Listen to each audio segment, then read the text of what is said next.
Saudara-saudara, Anda bersama saya Octavianus Mote di dalam acara Papua Bicara. Di dalam edisi pertama ini, kita akan bicarakan tentang pengadilan pemerintah kolonial Indonesia terhadap para pejuang bangsa Papua Barat.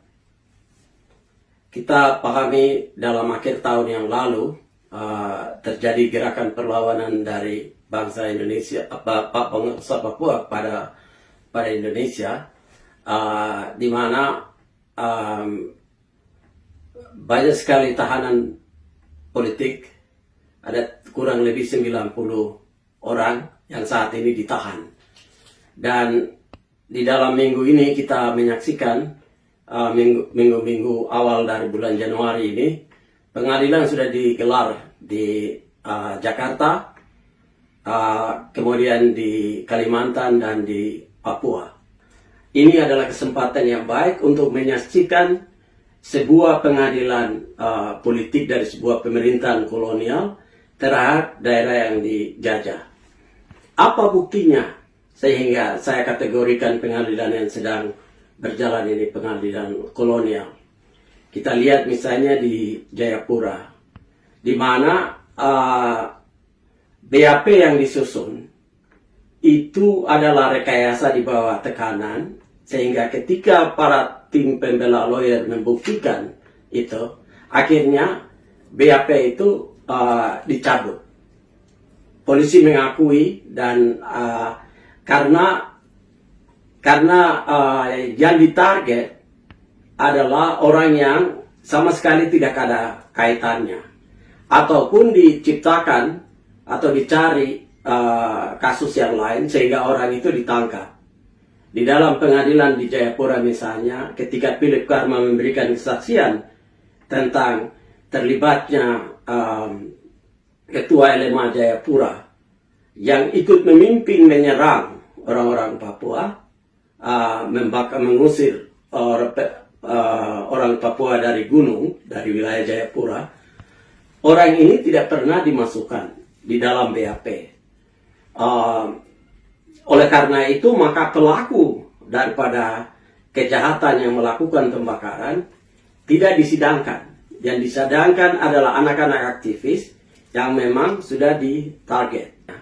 Ini memperlihatkan bahwa pengadilan dalam kolonial Indonesia bukan untuk mencari keadilan bagi korban, tetapi sebetulnya justru dipakai untuk mentarget, menangkap para pejuang bangsa itu dan dimasukkan di dalam penjara. Dan itu yang persis terjadi terhadap Bukhtar, terhadap Basoka Logo, Agus Kosai, dan semua pejuang-pejuang yang lain ini yang tidak ada kaitannya di dalam gerak ini, itu oleh pemerintah kolonial ditangkap. Dan saudara-saudara, Anda tahu bahwa dalam sejarah Indonesia, Indonesia sudah pernah mengalami, para pejuang Indonesia pernah mengalami pengadilan serupa, pengadilan kolonial, Soekarno, Hatta. Mereka ditangkap, diproses, ditangkap, lalu sesudah itu mereka dibuang keluar dari Jawa. Soekarno ke Flores dan kemudian ke Bengkulu, Hatta ke Bovendigul.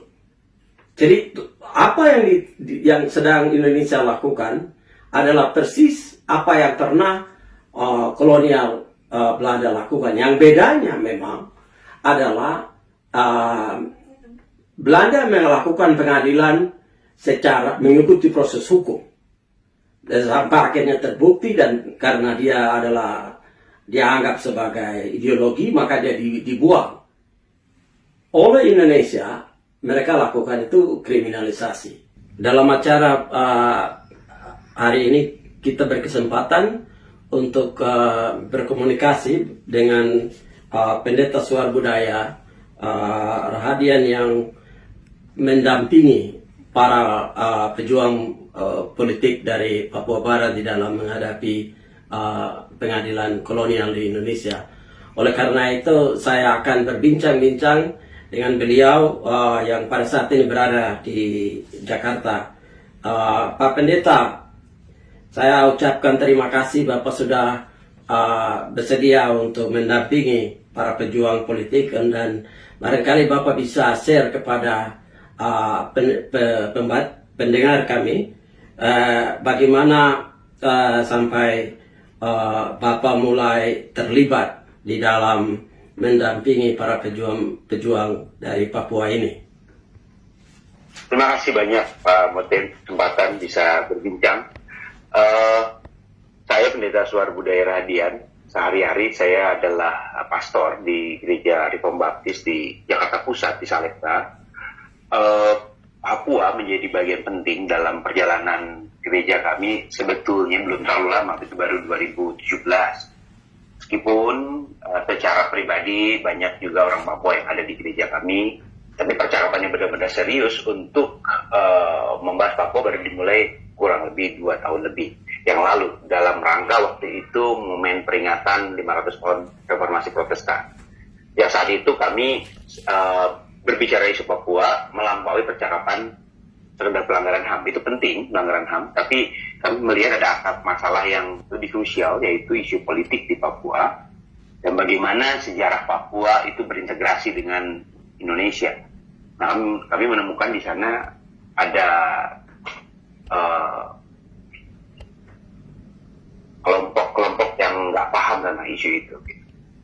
Ya. Pada bulan Agustus 2019 terjadi penangkapan di beberapa titik di Jakarta, dari tanggal 28 sampai tanggal 31. Ada di asrama Duga, di asrama Lani Jaya, dan untuk Surya itu yang penangkapan terakhir tanggal 31 Agustus di sebuah pusat perbelanjaan di Jakarta.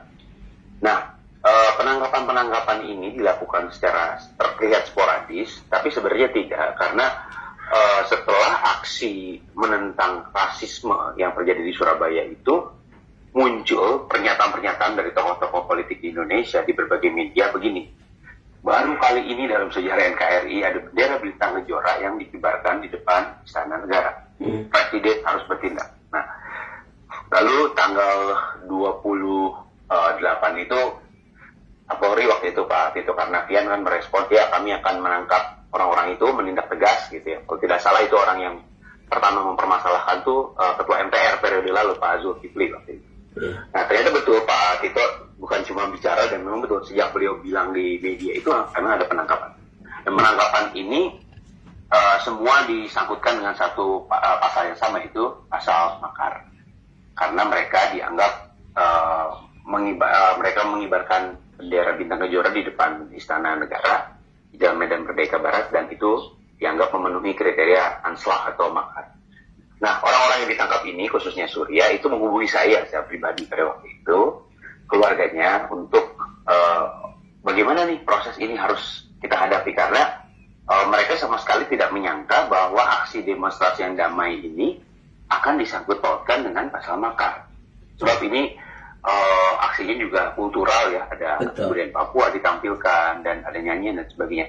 Jadi tidak ada dugaan sama sekali bahwa ini akan diarahkan ke situ. Nah, dari situlah saya mendampingi, karena memang ada permintaan pribadi, makanya dalam berbagai media nama saya disebut sebagai pendamping atau juru bicara dari ke-6 tahanan politik Papua.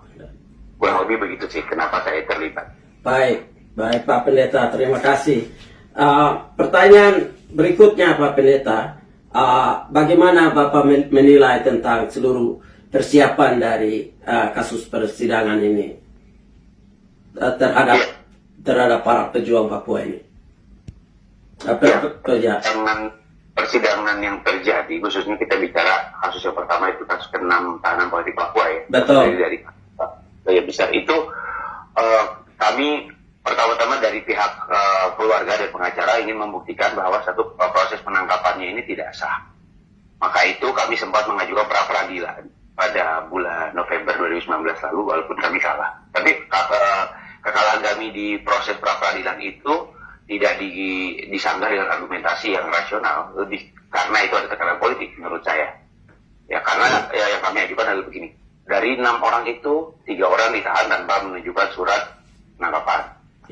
proses penangkapan tidak sesuai dengan protokol penangkapan Polri ya. Misalnya ada satu orang anak yang digerebek oleh 50 orang intel di Depok itu, didobrak, ditodong pistol, lalu tidak menunjukkan identitas bahwa mereka polisi. Baru setelah terjadi konflik fisik gitu di antara mereka, baru polisi bilang kami adalah intelijen dari Polda Metro Jaya.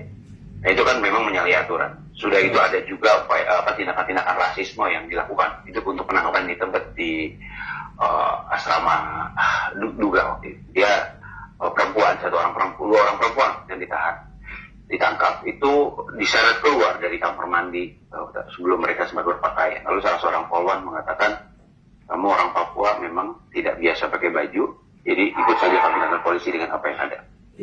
Nah, hal seperti itu kami dokumentasikan, kami tampilkan di sidang pra peradilan. Tapi tampaknya itu tidak digubris oleh hakim tunggal pada waktu itu, sehingga dianggap tetap penahanannya ini sah. Itu sebabnya kami langsung beralih ke sidang pokok perkara yang sudah berlangsung di sidang yang ke-5 besok. Nah, agenda sekarang adalah bagaimana jaksa menanggapi eksepsi dari pengacara. Jadi eksepsi kami kemarin jelas ya, bahwa kami sampaikan seluruh delik yang disangkutkan, delik makar itu, KUHP 106 dan 109 itu tidak memenuhi, tindakan demonstrasi tidak memenuhi delik makar. Karena makar atau dalam bahasa Belanda anslah itu mesti ada serangan langsung bersifat fisik, ada bukti perencanaan akan membunuh kepala negara misalnya, dan ada ditemukan senjata atau senjata tajam atau senjata api. Nah, kriteria itu tuh yang paling dasar saja sudah tidak terpenuhi dalam persidangan. Jadi ini dakwaan yang disusun ini keliru, secara teoretik pun keliru. Jadi bukan sekedar tidak bisa membuktikan, tapi secara logis dan teoritis hukum ini keliru. Itu yang kami eksepsikan kemarin. Nah, kami besok akan menunggu tanggapan jaksa. Bagaimana jaksa merespons eksepsi kami. Nah, berikutnya lagi, mungkin media juga sudah santer memberitakan bagaimana ke-6 orang kawan-kawan kami ini juga tampil dengan, beberapa dari mereka ya, tampil dengan pakaian adat Papua. 2 orang diantaranya menggunakan koteka. Nah, itu sempat jadi problem karena dianggap melanggar kesusilaan, norma-norma kesusilaan di ruang sidang. Itu yang kami sangat permasalahkan. Makanya ada rencana besok Senin tanggal 20 Januari ini kami akan tetap memakai pakaian itu, teman-teman, dan akan bernegosiasi dengan hakim supaya hakim bisa memberi izin teman-teman menggunakan pakaian adat Papua. Jadi kurang lebih persiapannya sampai di situ untuk yang ke-6 poin. Terima kasih Pak Pendeta. Kalau melihat apa yang tadi dijelaskan itu kan sudah memperlihatkan semacam ketidakadilan, dan saya yakin para tahanan, para pejuang-pejuang Papua ini menyadari akan semua hal itu. Nah, Bapak bisa menjelaskan kepada kami bagaimana suasana atau persiapan mental, emosional daripada ke-6 pejuang Papua yang sedang Bapak dampingi? Ya, secara mental emosional tentu sebagai manusia biasa mereka mengalami naik turun. Ada masa-masa mereka semangat dan percaya diri, tapi ada masa-masa mereka juga putus asa, mungkin rindu dengan keluarga, mungkin juga karena secara fisik sering sakit. Jadi kami sebagai keluarga dan teman-teman memang harus terus memberikan dorongan moral ya. Jadi sementara ini sih mereka sudah kuat kembali, tapi memang keadaan tidak selalu seperti itu ya, tidak selalu cerah ceria ya. Ada hari-hari juga di mana mereka, istilah bahasa Indonesia itu patah harang ya, patah semangat. Ya, jadi memang perlu dukungan dari teman-teman semua di manapun berada, di internasional khususnya yang peduli terhadap isu Papua, untuk terus memberi dukungan moral bagi mereka semua. Gitu. Ya, dan saya melihat di dalam pengadilan itu mereka juga menyanyi antara lain hari kiamat seperti begitu. Lalu saya lihat ada beberapa pengunjung di belakang. Bisa ceritakan kepada kami apa yang di dalam pada saat pengadilan ini apa yang kiranya perlu dilakukan untuk memberikan kekuatan kepada para pejuang ini? Ya, yang paling penting adalah begini, ya kan yang ingin dilakukan oleh pemerintah Indonesia dan juga polisi dan aparat keamanan adalah meyakinkan publik bahwa mereka ini orang yang bersalah. Betul. Dan meyakinkan mereka secara pribadi ke 6 lapor ini bahwa kamu memang salah. Kita perlu berikan support moral bahwa tidak, yang kalian lakukan itu tidak salah, yang kalian lakukan adalah kebenaran, dilakukan untuk penegakan keadilan, dan itu harus terus digaungkan supaya itu memberikan support moral buat mereka. Menurut saya itu penting. Jadi dukungan verbal, non verbal, video atau apapun itu kami sering kali bawa ke dalam penjara. Ya mungkin kami nggak boleh bawa HP, tapi kami bisa print surat dan sebagainya. Kami tunjukkan, dan itu cukup efektif memberikan kekuatan bagi mereka. Saya pikir surat-surat pribadi dari luar penjara ke dalam penjara atau pesan-pesan itu sangat menguatkan sih, menurut saya. Mereka termotivasi sekali untuk berjuang dan bertahan. Terima kasih Pak Pendeta. Bagaimana dengan peliputan tentang berita ini, baik di dalam media-media nasional maupun media internasional? Ya, seiring waktu berjalan memang ada peningkatan ya. Jumlah media yang meliput. Kalau media-media nasional kita tahu seperti CNN Indonesia, ada Metro TV, ada Kompas, ada Tirto dan sebagainya, itu memang selalu hadir dalam persidangan. Internasional di sidang-sidang pertama dan kedua kemarin itu dihadiri oleh New York Times, ada Washington Post, ada Reuters, juga ada beberapa media dari Australia cukup banyak, dan dari Portugal. Jadi menurut saya cukup baik sih liputan internasional, dan mereka memberitakan dengan padat, dengan tegas pesannya gitu. Dan itu yang diperlukan karena di Indonesia tentu kalaupun diberitakan bukan isu substansialnya, lebih ke pakaiannya atau bagaimana suasana sidang. Jadi kan kalau media Indonesia seringkali nggak melihat substansi perkaranya gitu. Media internasional mungkin membantu menjernihkan itu. Terus. Betul, Pak Pendeta. Tadi sangat jelas sekali tentang peristiwa yang terjadi di pengibaran bendera. Tapi yang belum kita bicara adalah yang terhadap kasus Nduga yang satu orang. Barangkali Bapak bisa menjelaskan tentang bagaimana dia tertangkap, bagaimana diproses di dalam pengadilan sekarang. Baik, jadi pada akhir bulan Desember 2019, tepatnya tanggal 21 Desember, tim kami ini di Jakarta mendapat limpahan kasus dari Nduga, yaitu seorang pemuda atau remaja bernama Bispo Guyangge. Bispo ini rupanya sudah ditangkap dari bulan Mei 2019 karena dituduh terlibat dalam pembunuhan 17 orang pekerja PT Istaka Karya. Di dalam proses itu, Bispo secara mendadak dioper ke Jakarta dengan alasan di Wamena situasi pengadilan sudah shutdown. Nah, kami sebenarnya tidak bisa mengklarifikasi apa betul pengadilan di Wamena shutdown atau mungkin Bispo dipindahkan ke Jakarta untuk alasan lain. Tapi secara administratif memang menyulitkan kami karena kami belum memegang data-data yang lengkap tentang Bispo. Tapi yang kami tahu dari wawancara verbal, dia mengaku masih berusia 14 tahun. Dan dalam pengakuannya juga pada saat peristiwa di Istaka Karya itu justru Bispo sedang tidak ada di sekitar Nduga. Dia sedang melarikan diri di beberapa hutan yang ada di sekitar Nduga. Dan Bispo dijebak waktu itu. Jadi dia kabur, dia dijebak oleh kerabatnya menurut pengakuan dia untuk kembali ke negara Nduga, ke pasar Sinakma. Di situ ada sebuah pasar dengan itu di Wamena, Pak. Bahwa Bispo akan dapat bantuan dana desa, kan di Indonesia ada program dana desa. Betul. Nah, orang datang, ternyata ketika Bispo datang, Bispo disergap oleh puluhan orang polisi dan TNI bersenjata lengkap. Kepalanya dipukul dan dia pingsan. Nah, sejak saat itu dia tidak sadarkan diri, dia sudah ada di penjara. Nah, itu yang kami dapatkan informasinya. Nah, yang uniknya adalah meskipun Bispo tidak bisa berbahasa Indonesia, tidak bisa menulis dan membaca, BAP sudah selesai jadi dan menceritakan kronologis bagaimana Mispo terlibat. Sesuatu yang menurut kami mustahil karena polisi yang mewawancara tidak bisa bahasa Duga. Ya. Bahkan setahu saya juga banyak orang Papua asli yang tidak bisa bahasa Duga karena umumnya orang Papua kan berbahasa Biak, tahu saya. Ya. Bahasa Duga agak tidak begitu banyak penuturnya. Jadi tanpa penerjemah menurut kami akan cukup mustahil untuk mendapatkan informasi sebanyak itu dari Mispo yang akurat. Betul. Nah, yang lebih mengejutkan lagi, polisi mengatakan Mispo berusia 20 tahun, tapi pengakuan Mispo dia berusia 14. Itu sebabnya kami sedang melakukan upaya forensik gigi. Karena menurut kami itu satu cara yang ilmiah membuktikan umur seseorang. Betul. Untuk membuktikan sebenarnya Mispo ini umurnya berapa.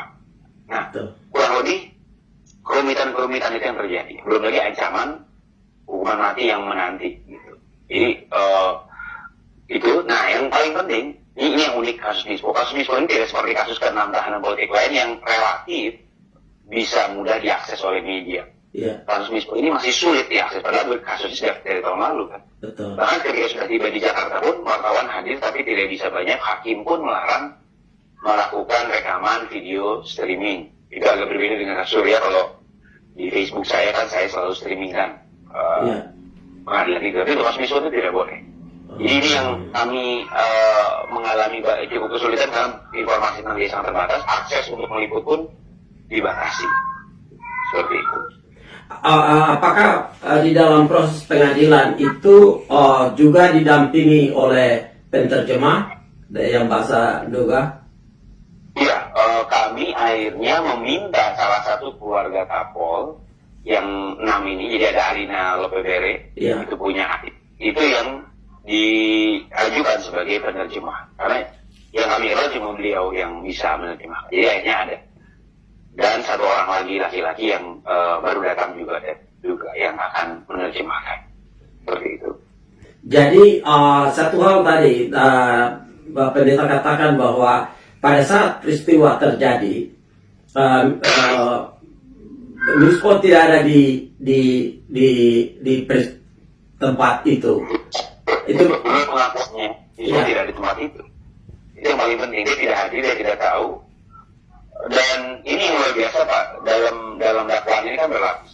Pembunuhan berencana, penganiayaan, penculikan, dan penggunaan senjata ilegal. Jadi ada, kalau kita lihat profilnya dan kita mendengar kronologis kejadiannya, itu hampir mustahil dilakukan oleh seorang Mispo yang masih di bawah umur dan tidak punya kecakapan menggunakan senjata, apalagi menculik 17 orang gitu. Saya pikir ini sesuatu yang tidak masuk akal sehat. Saya terakhir tentang Mispo, saya mengikuti berita di YouTube, di mana ada rombongan dari anggota DPR RI dan DPD, ditemani juga oleh Fritz Komnas HAM di Papua. Bukan Fritz, DPD saya kira dengan DPR.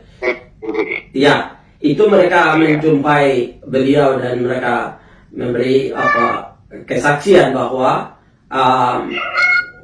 polisi pada saat itu menangkap orang ini untuk menutupi karena tidak mampu mengejar pelakunya. Dan sedangkan Mispo ini ditangkap hanya karena dia sempat bekerja beberapa saat di perusahaan ini. Jadi Bapak barangkali bisa menjelaskan hal ini supaya jelas bagi kita semua.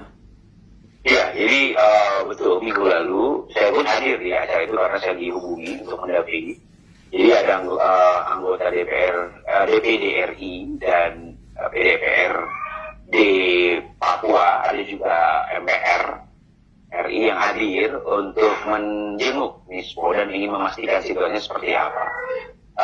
Saya pikir percakapan kemarin itu cukup baik karena paling tidak ada klarifikasi dari pihak kami, dari pihak korban tentang apa yang terjadi. Karena selama ini kan masyarakat juga pemerintah tahunya cuma dari media arus utama gitu. Jadi paling tidak ada bahan yang bisa mereka pertimbangkan. Lalu kami sampaikan kalau bapak-bapak memang peduli terhadap isu Papua, terhadap isu Duga khususnya, hal-hal seperti ini, hal konkret yang bisa bapak-bapak suarakan.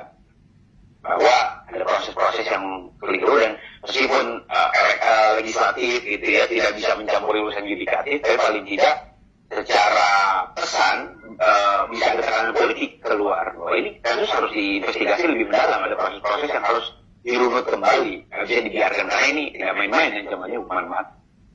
Nah, saya pikir responnya cukup bagus kemarin ketika itu disampaikan. Nah, kita tunggu saja apakah mereka akan komitmennya dipegang untuk menyuarakan isu ini ke publik. Kita sedang menunggu itu. Terima kasih Pak Pendeta. Saya kira ini sudah sangat menolong kami karena Ya. Bapak adalah pendamping, bukan pembela, karena Bapak bukan seorang lawyer, tapi Bapak sebagai pendeta adalah pendamping para pejuang Papua Barat ini. Ada hal yang barangkali mau disampaikan yang barangkali terlewatkan, yang Bapak mau tegaskan di sini? Iya, saya menghimbau rekan-rekan sekalian dimanapun berada di seluruh dunia yang memiliki kepedulian dan cita-cita untuk tegaknya kemanusiaan, tegaknya keadilan, dan secara lebih spesifik tentang kebebasan rakyat Papua. Saya pikir kita semua harus bergandengan tangan untuk menyuarakan isu ini, bahwa ada proses pengadilan yang tidak adil, ada proses penangkapan yang melanggar hukum, dan ada orang-orang yang sedang terancam bahaya, bahkan bahaya maut. Dan kita perlu tekan pemerintah Indonesia untuk meninjau kembali proses ini supaya keadilan bisa ditegakkan. Bahkan bagi kita yang tidak punya cita-cita politik yang sama untuk isu Papua, mari pandang ini sebagai isu kemanusiaan. Mari pandang ini sebagai isu keadilan. Karena apapun stance politik Anda, posisi politik Anda terhadap Papua, kalau Anda merindukan keadilan ditegakkan, saya pikir tidak ada orang yang boleh diam melihat proses ini berlangsung dengan tidak adil. Terima kasih Pak Pendeta, Tuhan memberkati. Tuhan memberkati Pak Pendeta, terima kasih banyak untuk kesempatan. Demikianlah acara Papua Bicara kali ini. Sebelum menutup acara ini, saya ingin menambahkan bahwa di dalam pengadilan politik pemerintah kolonial Indonesia terhadap para pejuang Papua memang tidak mencari keadilan, tidak ada kebenaran. Yang ada adalah sebuah panggung sandiwara untuk membunuh perjuangan Papua merdeka.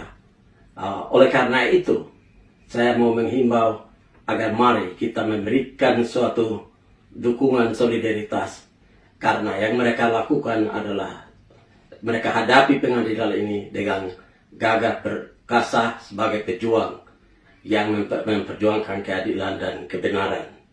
Demikian, sampai jumpa di dalam edisi berikutnya.